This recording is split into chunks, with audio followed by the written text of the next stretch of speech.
Welcome to part 2 of our family trip to Darkhorse Lake. Yeah. Coffee, Blankie, campfire, fire in the back, And a dog. and and a dog on the feet, and Life is good. reflections.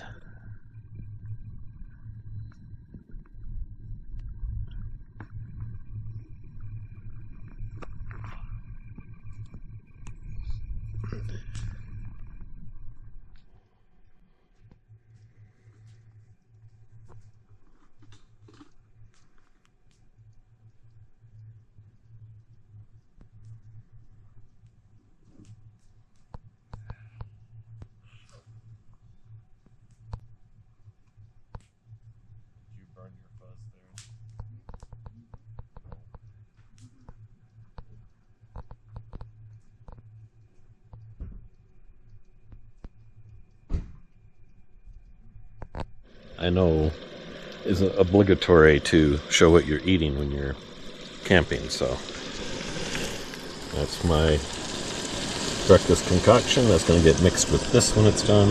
This is a whole bunch of eggs, and this is sausage and chorizo and onion and red pepper. And so this will all be cooked up and then just kind of stirred in this. And we have cheese and salsa and sour cream down at the table and tortillas, and this should feed our horde. We have a bunch of people here, so let's see, 5, 6, 7, 8. We got 9 people to feed, so that's breakfast. Okay, this is the next stage. Got the eggs done. We'll superheat this and get it stirred, and then they'll be mixed together. We had great food, and so a great breakfast, a great meal. We had good coffee, we had great views. The weather was great, and we were in no hurry, so it was really a great start to our morning. So, another thing the overlanders don't ever show you, at least when they cook, is how they do dishes. So you got chorizo, which is really greasy. I put hot water and soap in this. What I use for soap has been this, and it's excellent stuff. I mean, you just spray it in it, you get great suds, and it's really clean. But I use that, and then I got my rinse water, and I just move station to station. And it's a good way to keep from getting sick is by always cleaning up your food after you're done. If you got a dog, you can do that, and that's usually pretty clean too, I think. And clean them up, put them away, and I always have a good towel with me to dry them out. Hang it on the back of the truck or something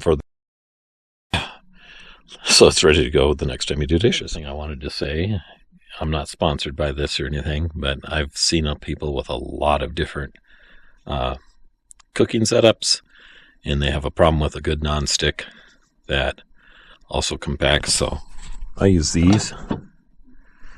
Get a fry pan and two pans in it. I'm not sponsored by them or anything. I was just telling you, these have been used for 5 years and work as good as new. Probably been used over 100 times, so it's just a good product. It really is nice. I don't know what they call it. I know you get them from Bass Pro. You'll see it in their camping section, but works great. And that's where it all goes. So have food in containers. Of course, this is after 3 days, so some of the food's getting low. Of course, the freezer's getting low. This stuff all fits tight. Nothing rattles out of here. I'm an anti-rattle person. I hate when anything rattles, so everything has to be tight. You see straps on everything. Because that way, if something's rattling, I know something's wrong. Because that's just the way I am. A little weird. Makes me cringy when I hear other people's vehicle going along and it sounds like a can of bolts inside of a washing machine, and I'm thinking to myself, what's going to break? What's going to fall off? So I don't do that. Everything is tight all the time.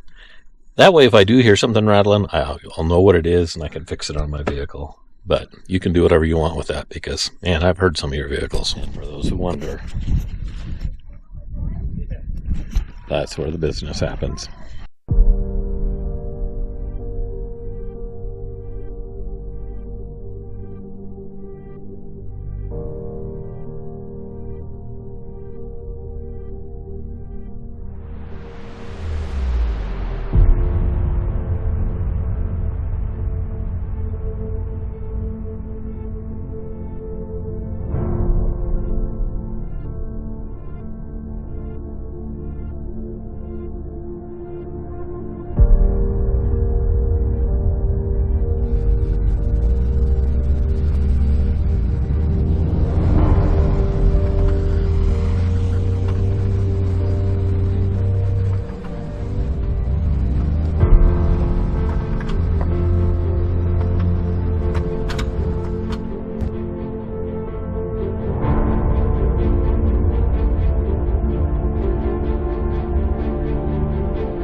the mountains green, no stain yet on the moon was seen. No words were laid on stream or stone when Durin woke and walked alone.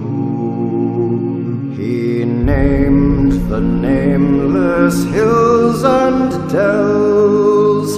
He drank from yet untasted wells. He stooped and looked in Mirror and saw a crown of stars appear as gems upon a silver thread above the shadows of his head. The world was fair, the mountains tall, in elder days before the fall of mighty kings in Argo throned and Gondolin, who now beyond the western seas have passed away. The world was fair in Durin's day.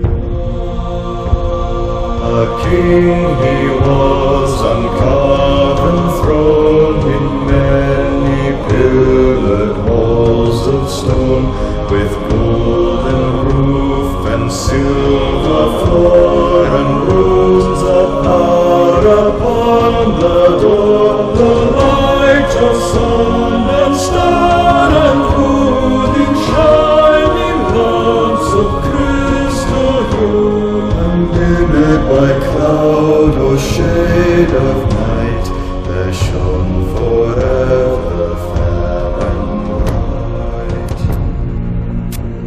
The hammer on the anvil smote, their chisel clove and graver wrote. Their forged was blade and bound was hilt, the delver mined, the mason built. Their beryl, pearl, and opal veil and metal wrought, like fishes' mail, buckler and corselet, axe and sword, and shining spears were laid in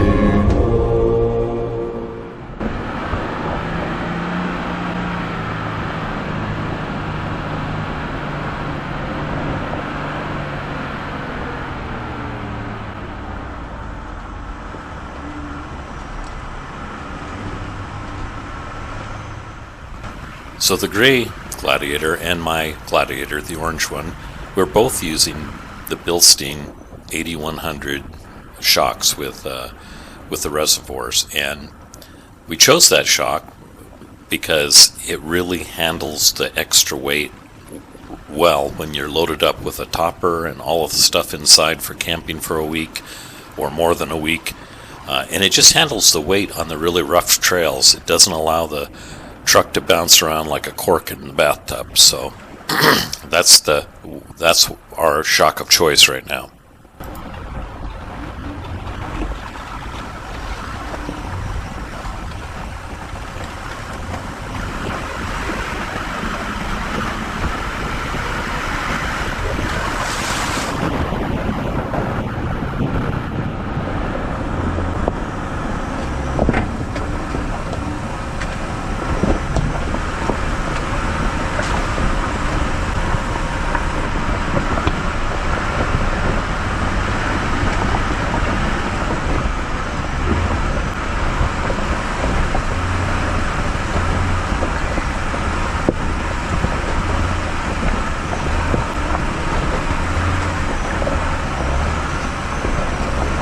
I'll often use high-speed settings on my editor when I'm building these videos because I want to show you the colors and the forest and the scenery and the flowers and the curves in the road and the overhanging trees and all the creeks and all the stuff that we're crossing and the fields of flowers. I want you to be able to see it all, but you know, if I had the whole video here for you, you'd be sitting here for 4 hours, and nobody wants to watch a video for 4 hours. They'd rather go do it themselves. But if I'm trying to capture the whole feeling of a trail, and then what I try to do is contain enough information in there that you can see what sort of stuff you're going to be looking at in the nature around you, what sort of elevation you're at, what sort of trail difficulties there are. And so my videos are really created around that as being one of the primary purposes, is to give people a good overview.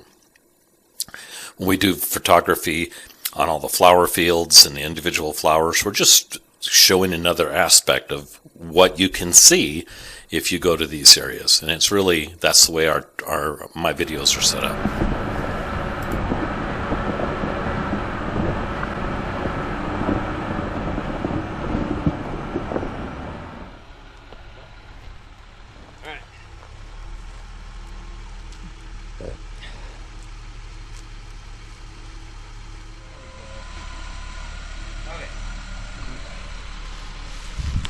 Okay, Sean's gonna push.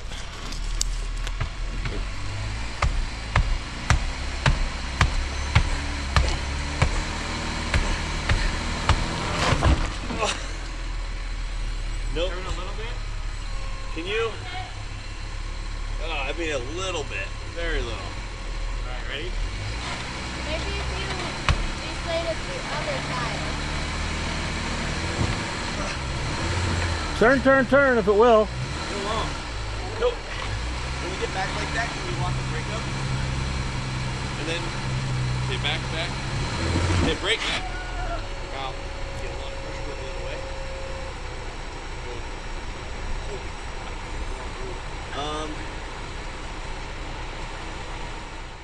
Oh yeah. So what do you think about shoving a rock or something? It forces So they it can to- pivot. So it forces it to come back forward? What sort of rock you need?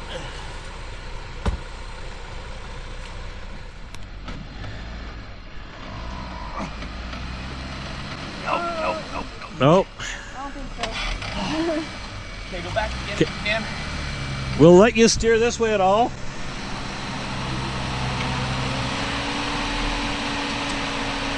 We could deflate this tire more though. Yeah, that's and it what could push that was against my that tree idea. better. Because this one hardly got any air out of it. That's tight. We should deflate this one more because it's not squished at all. Here, I brought this.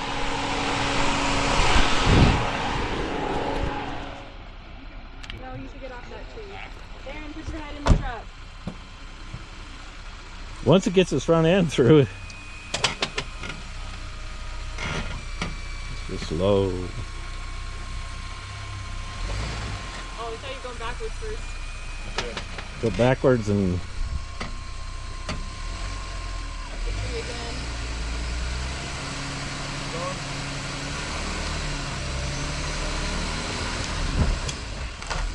oh yeah. You're so close. Yeah, I think You're- you're gonna make it. You're gonna make it.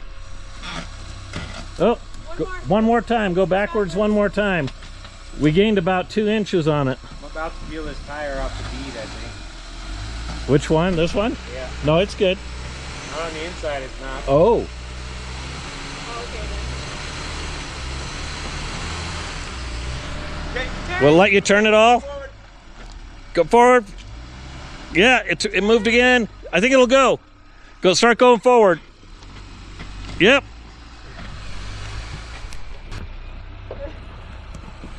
Get your arms in there.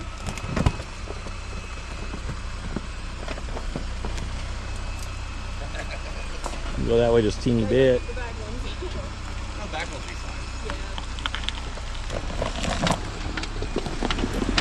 fine. We're back on the road. I might throw that one's at 6. Oh yeah, I probably want to put some air in it. It's looking like a little flexy.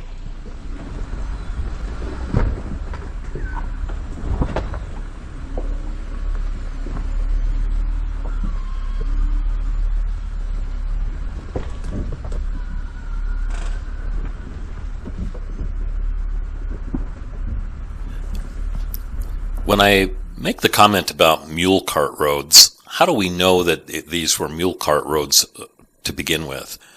Well, early on in the early 1800s, mules actually became more valuable for the expansion into the West than horses or even oxen or anything else, because they were so strong.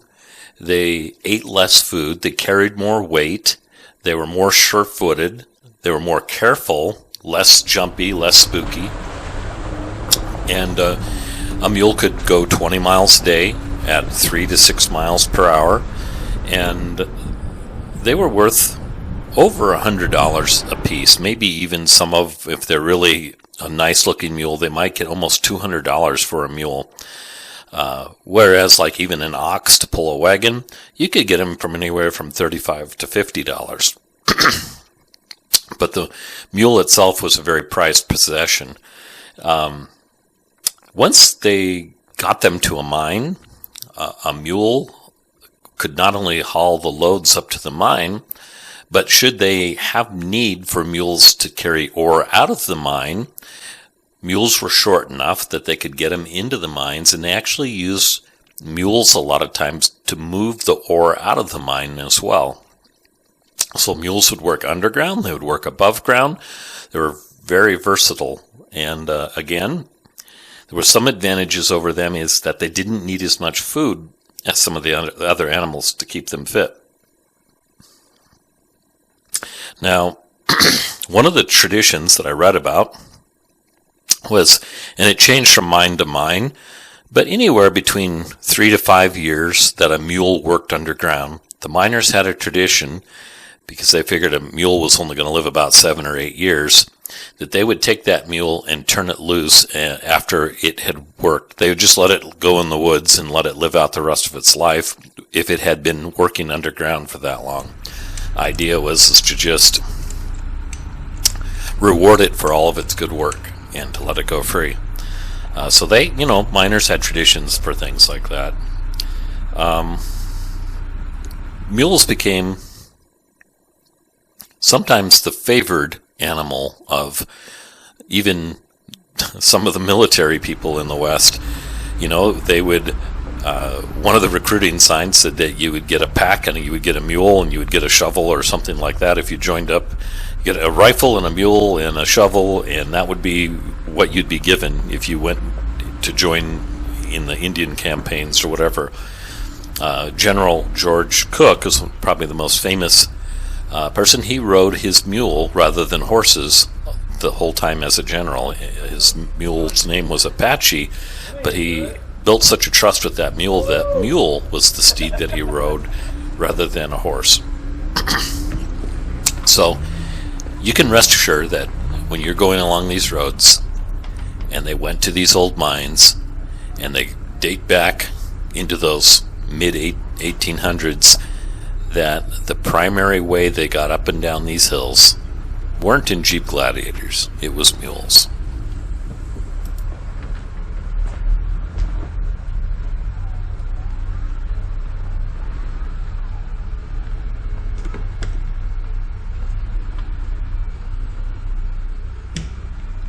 You want a spot, mate? Do you think I can fit under? You can probably fit under this.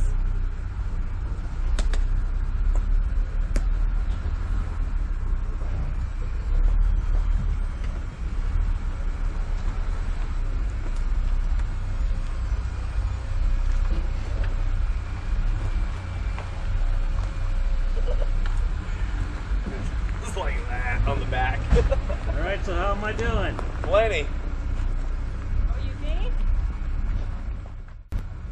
Stay straight. Okay. A little more. All right. Straight.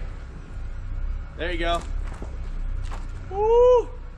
That went like an inch. I look at that, I thought I might fit.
time, huh? Yep. We said goodbye to all of our kids. We all go separate ways here in about 5 or 10 miles. And it was a great time. We had a lot of fun. And we'll see them again. Do some other adventure. Yeah. Beautiful country.